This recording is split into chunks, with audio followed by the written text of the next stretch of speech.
오늘 우리 말씀 보도록 하겠습니다. 사무엘상 28장, 우리 지난주에 이어서 계속 말씀을 보도록 하겠습니다.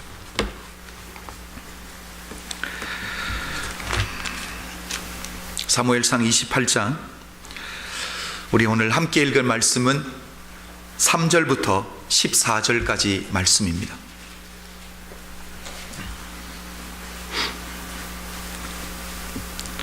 3절부터 14절까지 말씀 우리 다 함께 봉독하도록 합니다. 3절, 사무엘이 죽었으므로 온 이스라엘이 그를 애곡하며 그의 본성 라마에 장사하였고 사울은 신접한 자와 박수를 그 땅에서 쫓아내었더라. 블레셋 사람이 모여 수넴에 이르러 진침해 사울이 온 이스라엘을 모아 길보아에 진쳤더니 사울이 블레셋 사람의 군대를 보고 두려워서 그 마음이 크게 떨린지라. 사울이 여호와께 묻자오되 여호와께서 꿈으로도 우림으로도 선지자로도 그에게 대답지 아니하시므로 사울이 그 신하들에게 이르되 나를 위하여 신접한 여인을 찾으라. 내가 그리로 가서 그에게 물으리라.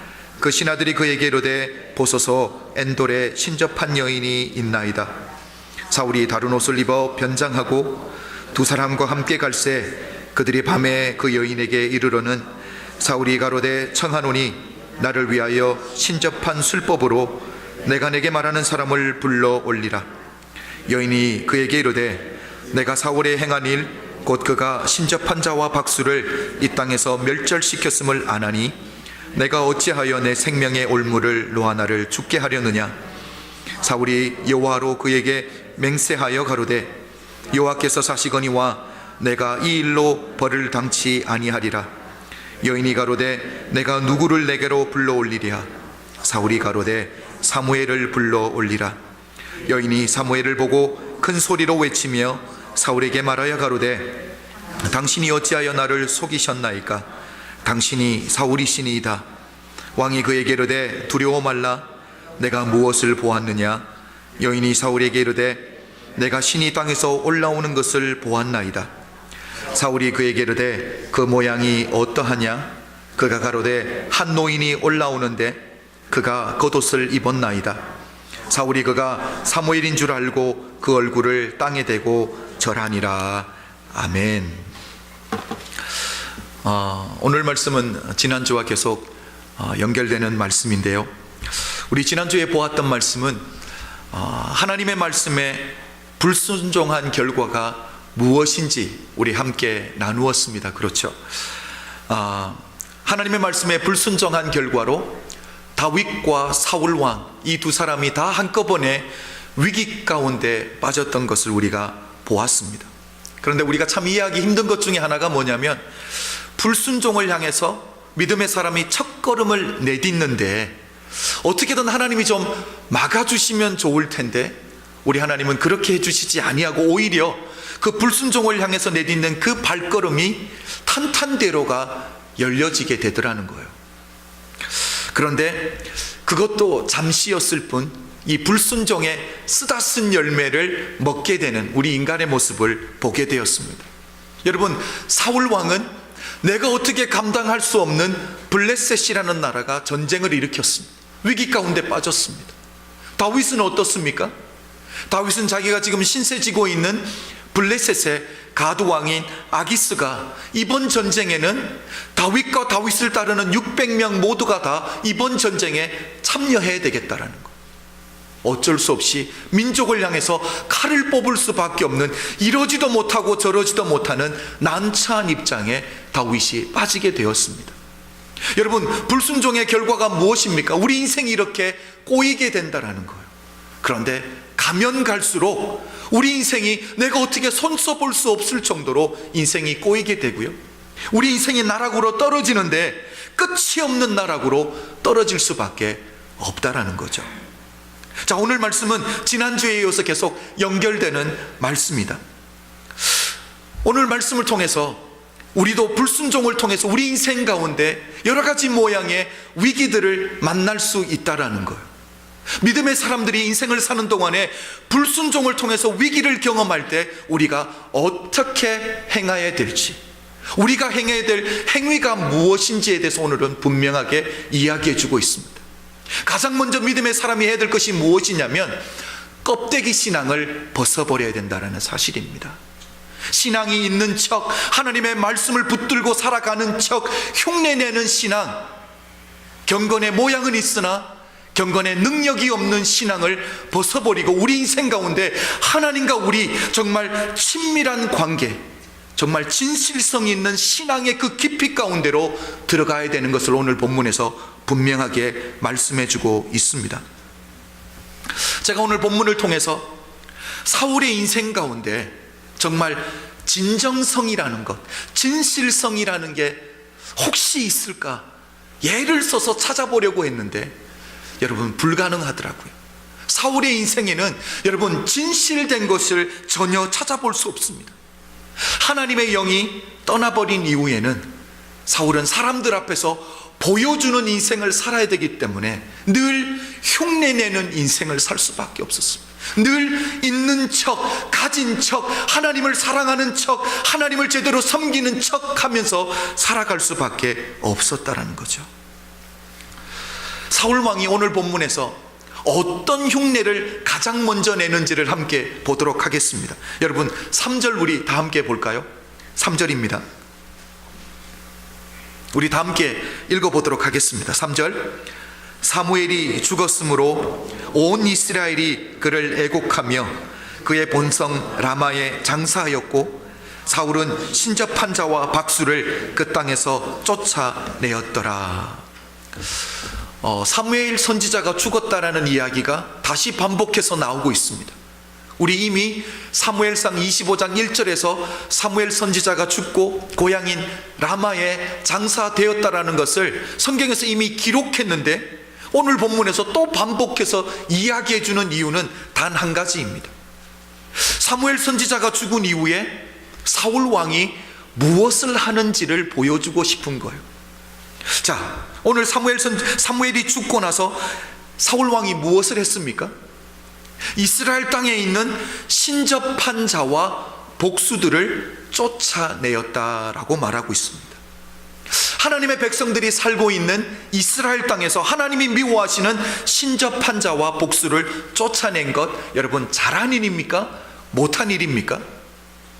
그렇죠. 설명이 필요 없을 정도로 잘한 행위입니다. 그런데 오늘 본문을 보면 특히 5절과 6절을 보면 이것 역시 진정성을 가지고 했던 것이 아니라는 것을 우리가 금방 볼 수 있습니다. 여러분 사울 왕이 블레셋 군대를 보고 마음에 두려움이 찾아왔습니다. 그래서 하나님께 도움을 요청하기 위해서 하나님께 간구했는데 하나님이 사울 왕의 기도에 응답해 주시지를 않습니다. 그때 사울 왕이 무엇을 합니까? 우리 7절을 다시 한번 보도록 하겠습니다. 7절 앞부분 제가 한번 읽습니다. 나를 위하여 신접한 여인을 찾으라. 사울이 신하들에게 자기를 위해서 신접한 여인을 찾으라고 명령을 하는데 그 뒤를 보십시오. 신하들이 신접한 사람을 찾는데 그렇게 어려워하지 않았다는 것을 금방 알 수 있습니다. 그렇게 오랜 시간이 걸리지 않고 엔돌에 있는 신접한 여인을 금방 찾았다는 것을 우리가 알 수 있다는 거죠. 사울 왕은 사무엘 선지자가 죽고 이스라엘 땅에 있는 신접한 자와 복수들을 쫓아낸다고 쫓아내었는데 오늘 본문에서 이렇게 쉽게 금방 찾았다는 이유가 무엇입니까? 그때 쫓아낼 때 사울 왕이 완전히 뿌리를 뽑아버렸다면 오늘 본문에서 이렇게 쉽게 빨리 찾을 수 있었을까요? 아니죠. 한다고 하기는 했는데 뭐만 한 거예요? 흉내만 냈던 거예요. 여러분 결국 사울 왕이 했던 게 무엇입니까? 흉내내는 신앙이라는 거죠. 사무엘 선지자가 죽음으로 말미암아 백성들의 마음이 흩어질 수 있기 때문에 그 마음을 어떻게든 잡아보려고 자기에게로 마음을 얻어보겠다라고 지금 무엇을 하고 있습니까? 자기도 하나님의 말씀에 순종하는 척 흉내내고 있다라는 거예요. 자기도 하나님의 말씀대로 살아가는 척 흉내내고 있다라는 거죠. 하나님의 마음을 얻기 위해서 노력하는 것이 아니라 사울왕은 어떻게 하면 사람의 마음을 얻어보겠다고, 어떻게 하면 사람의 마음을 얻어보기 위해서 이렇게 흉내내는 신앙의 사람이 될 수밖에 없었다는 거죠. 결국 신앙으로 돌아갔던 것도 아니고요, 결국 하나님께로 돌아갔던 것도 아니고 신앙의 흉내만 내고 있었다는 거죠. 그런데 분명한 건 무엇입니까? 여러분, 신앙생활에 있어서 척하는 것, 흉내내는 것, 그렇게 오래가지 못한다는 사실입니다. 금방 들통이 나고 많잖아요. 자, 오늘 우리 6절을 한번 보도록 하겠습니다. 사울왕의 신앙이 없음이 어떻게 들통나는지를 한번 볼까요? 6절 우리 다 함께 읽습니다.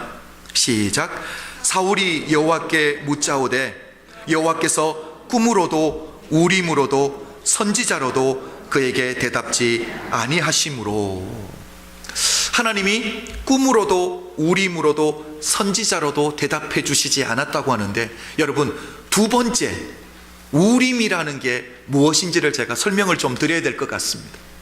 여기서 말하는 우림은 우림과 둠림이라는 이 약칭이라고 생각하시면 돼요. 이 줄여서 말하는 것. 우림과 둠림을 설명하기 위해서는 에봇에 대해서 제가 설명을 아니하면 이해하기가 힘들 것 같아서 먼저 에봇을 이야기를 하면, 여러분, 에봇은 대제사장이 하나님 앞에 제사 예배를 집도할 때 입었던 의복이라고 생각하면 돼요. 의복은 의복인데 옷이라고 하기는 좀 그렇고요, 앞치마 정도라고 생각하는 게 좋을 것 같아요. 그러니까 제사장의 가슴과 등판을 가리는 긴 조끼 정도로 여러분 생각하시면 됩니다. 그러니까 제사장이 입었던 의복입니다.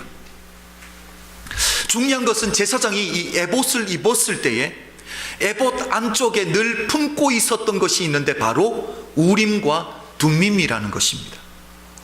이 우림과 둠밈이 어떻게 생겼는지, 어떤 도구 있는지는, 어떤 재료로 만들어진 건 아무도 모릅니다. 그런데 분명한 것은 어떻게 사용받았냐라는 것은 하나님의 뜻을 분별할 때 사용받았던 거룩한 도구인 것은 맞습니다. 이스라엘 백성들이 하나님 앞에서 하나님의 뜻을 구하고 하나님의 yes, no를 구할 때 사용했던 도구입니다.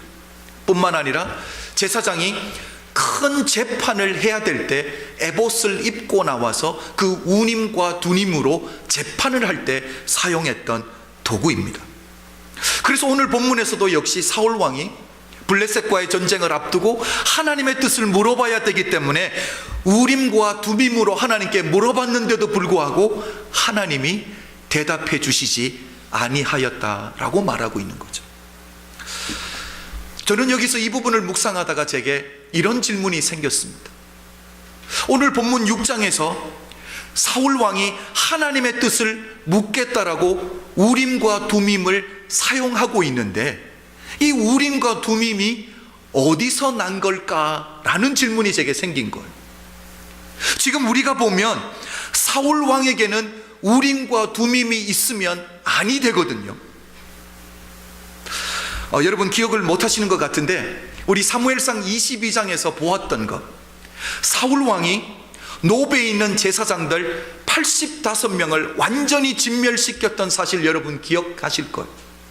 노베에 있는 제사장들이 다윗을 도왔다라는 이유 하나 때문에, 다윗에게 먹을 것을 챙겨주고 골리앗의 칼을 챙겨주었다라는 것 때문에 사울 왕이 노베에 있는 제사장 85명을 완전히 죽여버렸습니다.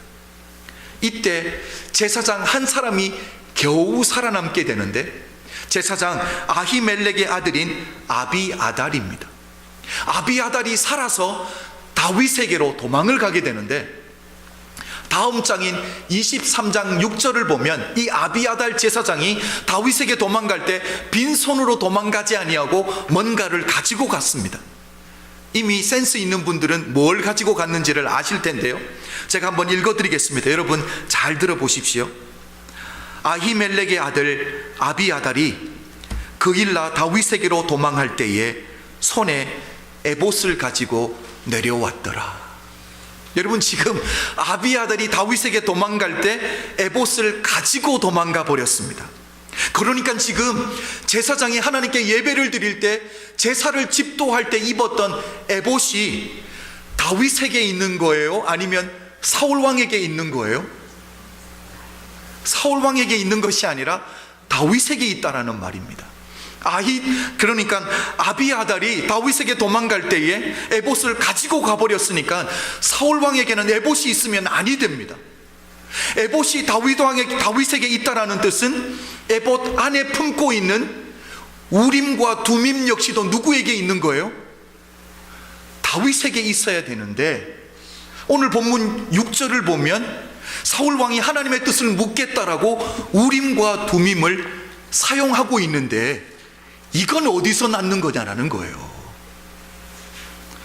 조금 더 제가 노골적인 표현으로 물어보겠습니다. 오늘 본문에서 사울 왕이 사용하고 있는 이 우림과 두밈은 오리지널입니까? 가리지널입니까? 짝퉁이라는 거예요. 그렇죠, 짝퉁이라는 거예요. 사울 왕은 아비아달이 에봇을 가지고 다윗에게 도망간 이후에 모형으로, 짝퉁으로 우림과 두밈을 만들어 두었다라는 거죠. 여러분, 제가 앞에서도 설명드렸지만 이 우림과 두밈이라는 것은 하나님의 뜻을 구하기 위해서 사용했던 거룩한 도구입니다. 그런데 사울 왕은 이렇게 거룩한 하나님의 뜻을 분별하기 위해 사용하는 그런 귀한 도구도 짝퉁을 만들어서 그런 척, 자기에게도 있는 척, 하나님의 뜻이 자기에게도 함께 하시는 척 흉내내기 위해서 만들어서 가지고 있었다라는 사실입니다. 사울 왕의 인생 가운데 제대로 된 것이 하나도 없습니다. 진정성을 가지고 있는 것이 하나도 없습니다. 하나님 앞에 진실된 구석이 하나도 없다라는 사실입니다. 여러분, 사울 왕이 이렇게까지 해야 되는 이유가 무엇입니까? 다윗에게 오리지널이 있는데도 불구하고 이렇게 짝퉁을 만들어서 자기도 가지고 있어야 되는 이유가 무엇이냐라니까요. 신앙이 그런 게 아니잖아요. 그렇죠? 내가 에봇을 가지고 있다고 하나님이 나와 함께 하시는 것입니까? 그게 분명히 아닌데 왜 사울 왕이 이렇게까지 해야 되겠냐라니까요. 결국은 백성들의 마음 때문이 아닐까요? 에봇이 여러분 예배를 상징하는 것입니다. 우림과 두밈은 재판을 상징하는 것입니다. 여러분, 사울에게 지금 왕권매에 뭐가 있습니까?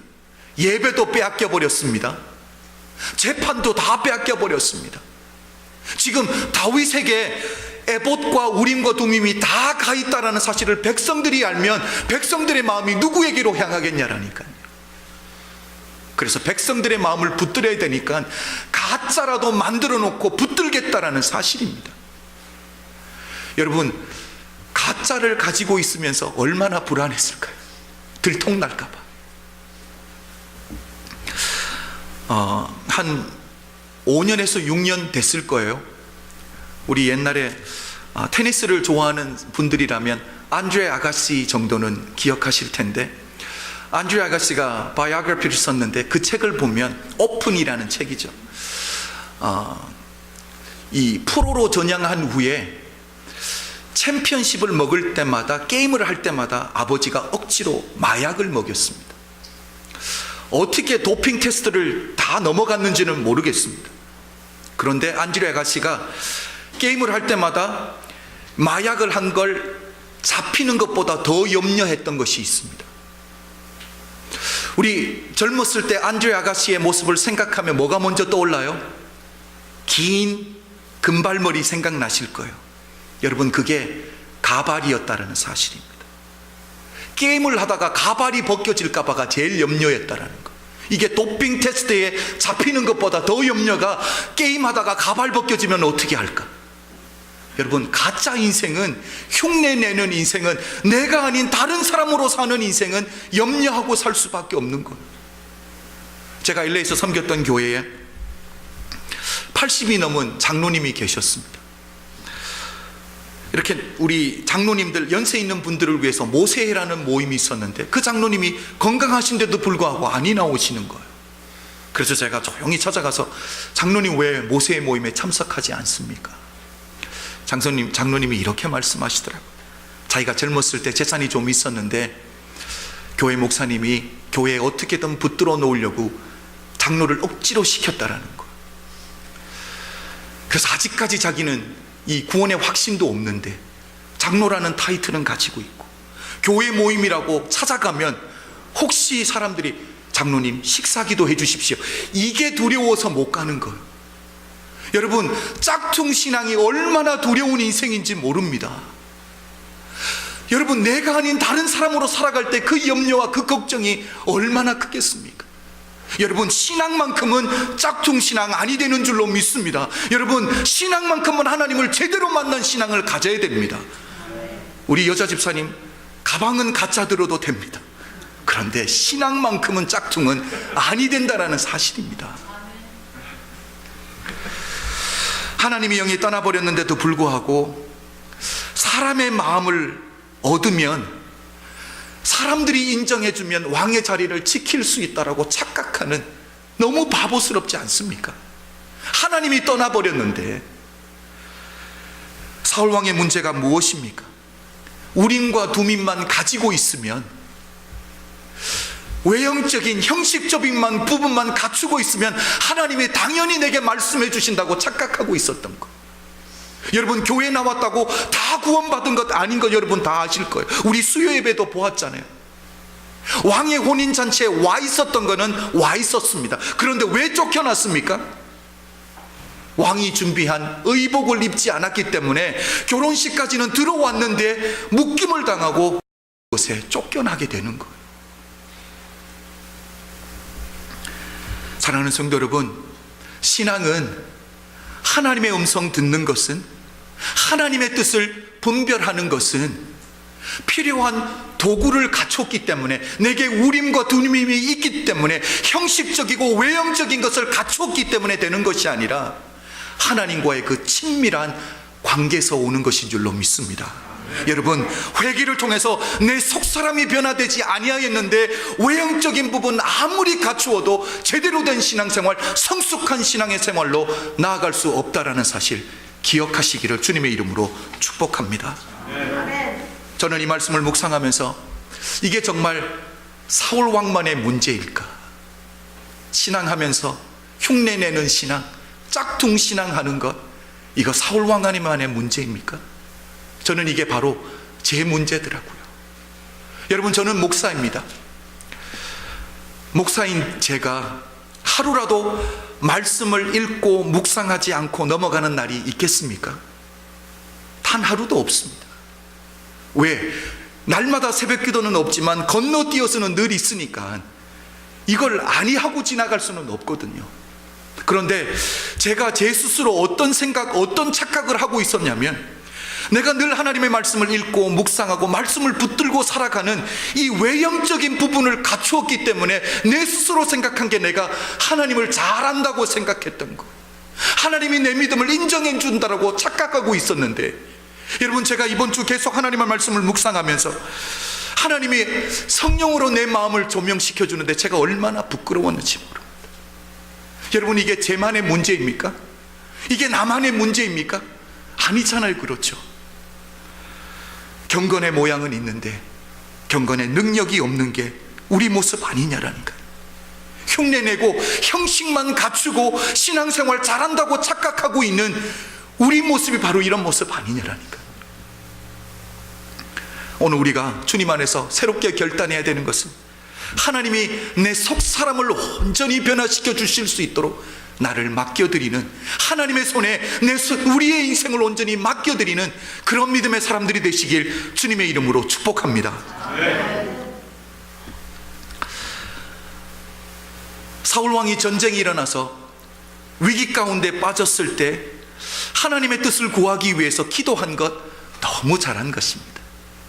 기도하는 것 너무 잘했는데 하나님이 응답해 주시지 아니한다고 해서 신접한 여인을 찾아간 건 잘못된 것입니다. 여기서 우리가 기억해야 될 것은 있습니다. 하나님의 뜻을 간구하는, 하나님의 뜻을 묻는 그 목적은 참 좋았습니다. 그렇죠? 하나님의 뜻을 알아야 된다라는 목적, 그건 너무 선하고 좋았는데, 여러분, 믿음의 사람이 목적이 선하면 그 과정과 방법도 선해야 되는 줄로 믿습니다. 하나님의 뜻을 간구하고 하나님이 응답해 주시지 아니하면 다른 방법을 구하는 것이 아니라 하나님이 응답해 주실 때까지 그 앞에 엎드려 있어야 되는 줄 믿습니다. 신접한 여인을 찾아가는 방법이 잘못되었다라는 거예요. 우리 8절을 다 함께 보도록 하겠습니다. 우리 8절 다 함께 읽습니다. 시작. 사울이 다른 옷을 입어 변장하고 두 사람과 함께 갈새 그들이 밤에 그 여인에게 이르노는 사울이 가로되 청하노니 나를 위하여 신접한 술법으로 내가 내게 말하는 사람을 불러 올리라. 사울이 신접한 여인을 언제 찾아갔다고요? 밤에라고 말하고 있습니다. 성경에서 밤에라는 것은 두 가지를 의미한다고 제가 말씀을 드렸죠. 하나는 정말 시간상으로 어두워졌을 저녁입니다. 사울도 자기가 신접한 자와 복수들을 다 쫓아냈는데 자기가 급하다고 찾아가는 거 사람들이 보면 얼마나 부끄럽겠습니까? 분명히 밤에 찾아갔을 거예요. 그런데 이것은 또한 사울 왕의 영적인 상태를 보여주는 말입니다. 밤이라는 거, 너무너무 어둡다라는 거죠. 여러분, 사울 왕의 인생은 처음부터 이렇게 어둡게 시작한 인생이 아닙니다. 우리 사무엘상 9장에서도 보았지만 사울의 아버지가 암나귀들을 잃어버렸을 때 사울과 사환이 며칠을 찾았는데도 못 찾고 결국 누구에게로 갑니까? 사무엘 선지자를 찾아갔습니다. 그렇죠? 여러분, 사울이 사무엘 선지자를 찾아가서 만났을 그때가 언제입니까? 사무엘 선지자를 만나고 사무엘 선지자로부터 왕으로 기름 부음을 받았을 그때가 새벽에 동이 틀 때였습니다. 사울 왕의 인생은, 여러분, 하나님 앞에 붙들리는 인생의 시작은 동이 트는 새벽에서 시작했는데 결국 끝은 어떻게 됩니까? 어두운 밤으로 끝났다라는 거. 여러분, 믿음의 사람은 어둡게 시작할 수 있지만 가면 갈수록 예수 그리스도의 빛으로 인해서 밝아져야 되는 줄로 믿습니다. 여러분, 여러분이 처해 있는 환경도 좀 밝게 하십시오. 집도 햇빛 들어오게 좀 하시고요. 여러분, 여러분의 언어에도 좀 밝게 하십시오. 생각도 밝게 하시고요. 신앙생활도 밝게 해야 되는 줄로 믿습니다. 왜? 빛을 창조하신 그분이 내 속에 있는데 내 속이 환해져야 되는 줄로 믿습니다. 밝아져야 되는 줄로 믿습니다. 사울왕이 이렇게 영적으로 어두워졌을 때 무엇을 하는지를 한번 보도록 하겠습니다. 11절입니다. 우리 11절 다 함께 봅니다. 다 함께 읽습니다. 여인이 가로되 내가 누구를 내게로 불러 올리랴. 사울이 가로되 사무엘을 불러 올리라. 사울왕이 신접한 여인에게 사무엘 선지자의 영혼을 좀 불러 올려달라고 부탁을 합니다. 그리고 12절 시작 부분 여러분 눈으로만 보십시오. 여인이 사무엘을 보고, 여기서 신접한 여인이 사무엘을 보았다고 이야기를 하는데, 여러분 13절과 14절을 보면 이 신접한 여인이 사무엘 선지자일 거야 라고 생각하고 하는 근거가 두 가지가 있습니다. 우리 다 함께 읽을 텐데요, 그 근거 두 가지가 무엇인지 여러분 스스로 한번 찾아보십시오. 13절 14절 다 함께 읽습니다. 시작. 왕이 그에게 이르되 두려워 말라. 내가 무엇을 보았느냐. 여인이 사울에게 이르되 내가 신이 땅에서 올라오는 것을 보았나이다. 사울이 그에게 이르되 그 모양이 어떠하냐. 그가 가로되 한 노인이 올라오는데 그가 겉옷을 입었나이다. 사울이 그가 사무엘인 줄 알고 그 얼굴을 땅에 대고 절하니라. 자, 신접한 여인이 자기가 본 것이 사무엘 선지자의 영혼이라고 믿었던 근거 두 가지가 무엇입니까? 첫 번째는 땅에서 신이 올라오는 것을 보았다라는 거예요. 두 번째가 무엇입니까? 노인이고 겉옷을 입었다. 여러분, 이 두 가지로 사무엘 선지자라는 것을 확인할 수 있습니까? 없습니까? 참 곤란합니다. 그렇죠? 노인들이 나타나면 다 사무엘 선지자입니까? 그건 아니거든요. 그렇죠? 그런데 그게 중요한 것이 아니라, 여러분 누가복음 16장을 보면 부자와 거지 나사로의 이야기가 나옵니다. 둘 다 죽어서 거지 나사로는 아버지 아브라함의 품에 안기게 되고요, 부자는 어디를 갑니까? 음부에서 고통 가운데 있었다라고 말을 합니다. 부자가 이 음부에서 고통 가운데 있으면서 봤는데, 거지 나사로가 아버지 아브라함의 품에 안겨 있거든요. 그래서 아버지 아브라함에게 부탁을 합니다. 아버지 아브라함이여, 나사로를 시켜서 그 손가락에 물을 찍어서 내 혀끝을 조금 시원하게 하게 해달라고 부탁을 합니다. 그때 아브라함이 거절을 하면서 했던 말이 무엇입니까? 너희와 우리 사이에는 뭐가 있다고요? 깊게 갈라진 구렁이 있기 때문에 너희도 우리에게도 올 수 없고 나도 너희에게로 갈 수 없다라고 분명하게 못을 박았습니다. 여러분, 하나님이 불러간 영혼이 신접한 여인이 불러 올린다고 쑥 올라오면 그게 말이 되겠냐라니까요. 자, 그렇다면 오늘 신접한 여인이 보았던 그 신 같은 것, 땅에서 올라온 것, 뭐라는 거예요? 사무엘 선지자의 영혼을 가장한 사탄이었다라는 거죠. 사단의 노림에 다 놀아나고 있는 거죠. 그런데 이 신접한 여인이 땅에서 올라오는 것을 보았는데 뭐라고 말했습니까? 노인이라고 말했어요. 그렇죠? 이것 또한 말이 안 되는 거예요. 우리 육신의 장막이 무너지고 하나님 곁에 가면 우리 육신의 몸 그 모습 그대로, 우리 죽을 때 연약했던 모습, 늙었던 모습, 병들었던 모습 그대로 하나님이 두시지 아니하는 줄로 믿습니다. 거룩한 옷으로 갈아입혀 주시는 줄로 믿습니다. 여러분, 아버지 아브라함의 품에 있었던 거지 나사로가 거지 모습으로 안겨 있었겠습니까? 절대 아닙니다. 거지로 있을 때는 피부에 헌대가 나서 개가 와서 핥고, 여러분, 기왓장으로 몸을 끌고 있었는데 아버지 아브라함의 품에서도 여전히 그거 하고 있었겠냐라니까요. 아닌 줄로 믿습니다. 거룩한 몸, 깨끗한 몸, 가장 아름다운 몸으로 주님 주신 줄로 믿습니다. 우리 권사님들 먼저 가실 텐데 나중에 너무 이쁜 모습으로 하나님이 변화시켜 주셨을 때, 우리가 나중에 갔을 때 혹시 우리가 못 알아보더라도 꼭 아는 척 해주셔야 됩니다. 우리 하나님이 정말 아름다운 몸으로, 가장 귀한 몸으로 만들어 주실 줄로 믿습니다. 여러분, 그것이 우리가 붙들고 갈 신앙의 모습 아닙니까? 저는 오늘 말씀을 마무리하면서 정말 시작은 너무 좋았는데, 하나님의 도움으로 왕이 되면서 시작했던 그 사울 왕의 인생이 왜 이렇게 신앙과 인생 전체가 짝퉁 인생이 될 수밖에 없었는가? 세 가지로 한번 나누어 보았습니다. 여러분, 첫 번째가 뭐냐면 사울 왕은 예배에 실패했습니다. 예배를 너무 함부로 쉽게 여겼습니다. 블레셋과의 전쟁을 앞두고 사무엘 선지자가 오지 않았는데 다급하다는 이유로 자기가 예배를 드려버렸습니다.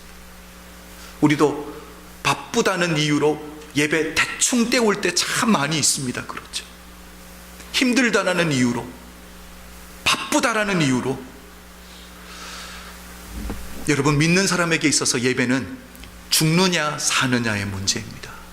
예배에 성공하면 사는 인생이고 예배에 실패하면 죽는 인생입니다. 사울왕을 보십시오. 예배에 실패하는 인생, 예배를 함부로 생각하는 인생, 결국 짝퉁 인생이 되고 말더라니까요. 두 번째가 무엇입니까? 사울왕은 교만의 목을 들어버렸습니다. 됐다고 생각했던 것. 아말렉과의 전쟁에서 하나님의 도우심으로 승리했다라면 하나님께 모든 영광을 돌렸어야 되는데, 그 승리한 이후에 사울왕이 무엇을 합니까? 갈멜산에 가서 자기를 위해서 동상을 세웠습니다. 자기의 이름을 나타내겠다는, 교만해졌습니다. 하나님 앞에서 교만의 목을 드는 자는 결국 망하는 인생이 될 수밖에 없다라는 사실입니다. 세 번째는, 하나님의 사람은 사랑의 사람이 되어야 되는데, 여러분, 사울왕은 다윗을 향한 그 질투, 그 미움, 시기, 10년이라는 세월을 다윗 뜻을 쫓아다니며 어떻게 하면 이 사람 죽일 수 있을까? 그 마음 품고 하나님이 주신 거룩한 시간은 하나님의 것인데 하나님의 것을 낭비하고 사는 인생을 살 수밖에 없었다는 거예요. 여러분, 사울왕이 하루아침에 망하는 인생, 짝퉁 인생을 산 건 아닙니다. 여러분, 신앙도 마찬가지예요. 신앙은 결코 지름길이 없는 줄로 믿습니다. 하루하루를 살아가는 거예요. 여러분, 우리 주님도 보십시오. 공생에 3년이 없이 하루아침에 나타나서 십자가를 지신 게 아니라니까요. 공생애를 십자가를 준비하는 삶을 사신 줄로 믿습니다. 여우도 굴이 있고, 여러분, 새도 보금자리가 있는데 인자는 머리 둘 곳이 없는 십자가의 길을 주님은 날마다 매 순간순간 살아드리면서 십자가의 삶을 준비하시고 살아가셨기 때문에 마지막에 십자가를 질 수 있었다라는 거죠. 여러분, 십자가는 흉내내는 삶으로는 질 수 없다라는 사실입니다.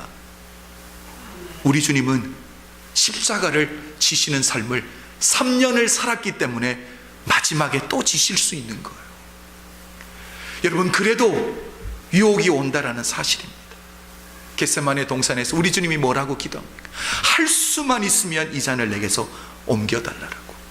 여러분, 우리 인간 연약합니다. 부족합니다. 그러나 우리가 기도해야 될 것은 내 뜻이 아니라 아버지의 뜻대로 우리 삶을 그렇게 만들어 가려고 하나님 앞에 간구하는 수밖에 없는 줄로 믿습니다. 사랑하는 성도 여러분, 우리 인생이 어떻게 살아야지 잘 사는 인생입니까? 여러분, 신앙은, 여러분, 하나님 앞에서 살아드리는 인생은 지름길이 없다면 어떻게 사는 길이 잘 사는 길이냐라니까요. 날마다 인생 가운데 우리의 영혼이 잠잠히 하나님 한 분을 바라보며 하루하루 매 순간순간 살아드릴 때인 줄로 믿습니다. 그렇게 여러분의 믿음의 눈을 날마다 주를 향해서 고정시키고 살아드리는 하나님의 사람들이 되시길 주님의 이름으로 축복합니다. 우리 마지막 신앙의 고백을, 나의 영혼이 잠잠히 하나님만 바라라는 그 찬양, 우리 다 일어나서 하나님 앞에 신앙으로, 찬양으로 고백드리도록 하겠습니다.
하나님이 어떤 분이신지 여러분 선포하십시오. 오직 주만이 나의 산성,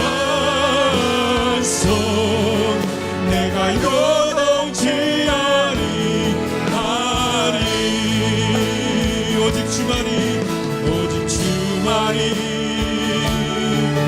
나의 반석, 나의 구원이시니. 오직 주만이 나의 산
아버지 하나님,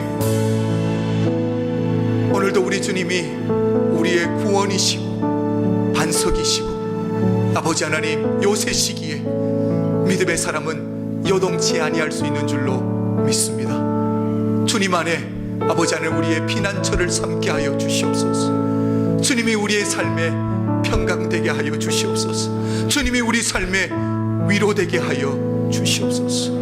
하나님, 주님의 말씀 가운데 온전히 뿌리 내리는 뿌리 깊은 영성을 갖춘 하나님의 사람들로 다 세워질 수 있도록 축복하여 주시옵소서. 아버지 하나님, 그럴 때 하나님이 인정해 주시는 귀한 생명의 믿음을 소유한 하나님의 사람들이 될 줄로 믿습니다. 하나님, 오늘도 하나님의 사람들이 주님 앞에 나올 때 빈손으로 나오지 않고 감사하며 주님 앞에 예물 준비해서 나왔습니다. 하나님, 오늘도 우리의 드린 것들을 통해서 하나님 나라가 이 땅 가운데 세워지는데 아름답게 사용하여 주시옵소서. 아버지 하나님, 믿음 가운데 드렸습니다. 하나님 말씀하신 대로 채워주시는 그 하나님의 손길 경험하게 하여 주시옵소서. 그리 아니하실지라도 하나님을 향한 그 믿음만큼은 결코 흔들리지 아니하는 하나님의 사람들 다 될 수 있도록 축복하여 주시옵소서. 지금은 우리 주 예수 그리스도의 은혜와 독생자를 아낌없이 허락하신 하나님 아버지의 극진하신 사랑과 성령님의 감화감동 역사하심이 오늘 이곳에 모인 모든 성도님들 머리머리 위에 지금부터 영원토록 함께 계실지어다. 아멘.